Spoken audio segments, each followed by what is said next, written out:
Hi everyone, my name is Selena and thanks for watching. I haven't made a video in quite some time, but if you watched any of my later videos or the last videos that I've made, you would have realized that I've moved to Kansas City and that I have a teaching job that I absolutely love, but I don't have much time for making booktube videos. So hopefully with this Friday Reads video I get back into the swing of things and make a couple more videos because that would be nice. But if not, I'm just happy to be a part of booktube and I would love to hear what you guys are reading this weekend.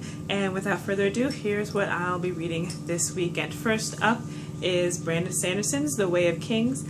I love everything that I've ever read by Brandon Sanderson.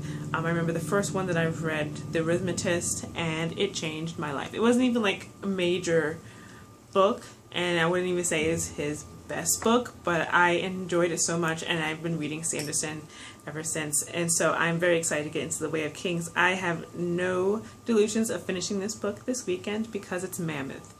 If you know anything about the Stormlight Archive series, these books are huge, and so I have the audio and I have the physical book and I'm going to be reading them in tandem, but I am not expecting to finish this series at all. I just want to get started with it, but I'm expecting nothing but absolute book bliss from Brandon Sanderson. I've loved everything that I've ever read, like I said, and so I am expecting book bliss from Sanderson, and hopefully I'll be finishing it soon, but we'll see. The last book that I'll be reading and finishing this weekend is The Bronx Masquerade by Nikki Grimes.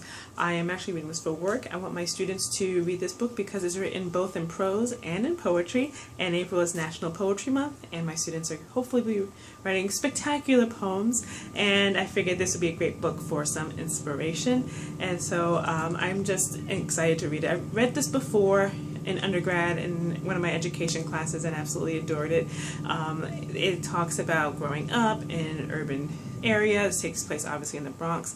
It talks about issues with growing up, issues with family, issues with sexuality, issues with friendship, and all the other lovely things. So it chronicles the lives of a couple of 10th graders in their English class, and the teacher asks them to write poetry, and the poems just kind of go deeper into their lives, and it's just a wonderful, wonderful little book. Not big at all, but I think it's a great book to read, especially in April being National Poetry Month. So those are all the books that I'm reading. Let me know down below what books you're reading this weekend, and let's just have a conversation about books. Bye!